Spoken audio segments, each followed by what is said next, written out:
This is Jason, Coach Bronson. We're coming together again to talk about bracing and breathing. All right, now we're going to try and bring the breathing together with our bracing. All right, so a previous video, we discussed what bracing is and how to achieve it. Now we're gonna progress Bronson through the process of learning to breathe while bracing through, let's say, 5 reps of a squat. Okay, so as a quick review, all right, I push into his belly, right, and he pushes back out, right, and that proves he knows how to brace and create pressure. So now we're going to pretend Bronson is a brand new person to the gym. He's never learned anything about bracing. What he's going to do is he's going to inhale, take a nice deep breath, all right. He's going to pressurize out into his sides, and he's going to hold his breath as he squats down and stands back up. All right, and I want him to do 2 more reps, just like that. Listen to his breathing. And 1 more.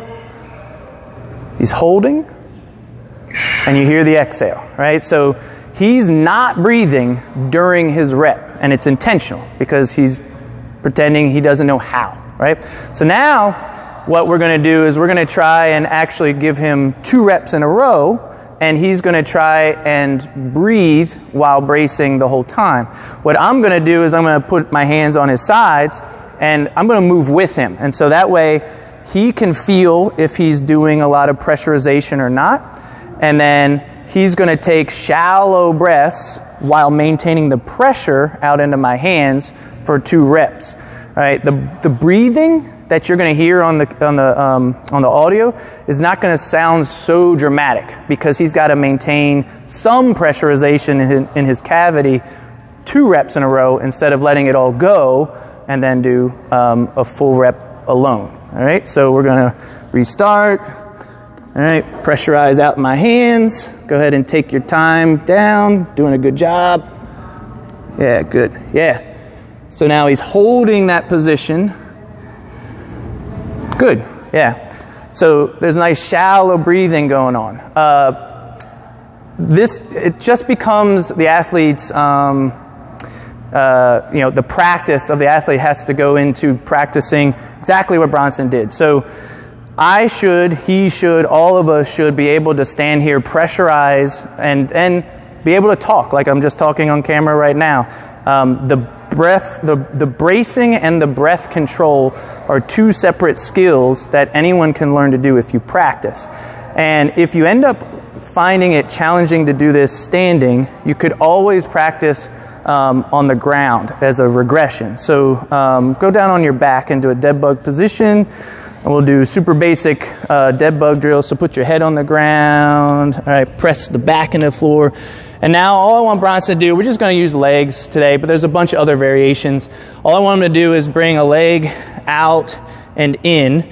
And what I want him to do is focus on pressurizing through here, like we did together a moment ago standing. And I want him to breathe. I want him to make it sound on the audio like he's able to,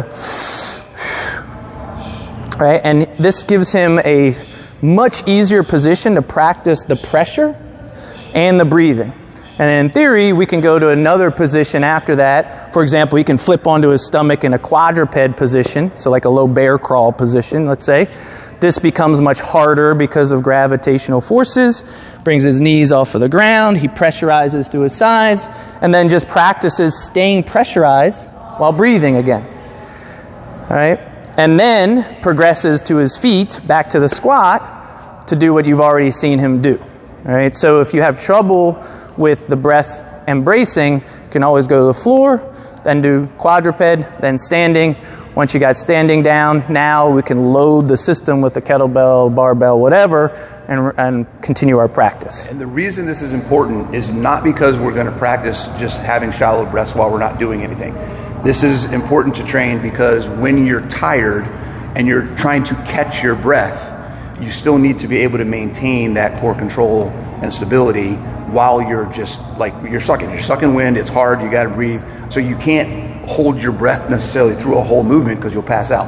Yeah. So you got to be able to breathe shallow and maintain the structure at the same time. Right. And it's a skill, just like he's talking about. So if you've never taken the time to develop the skill in a simpler environment, what hope do you have of doing what you're talking about in the middle of a WOD when you're exhausted? It's never going to happen.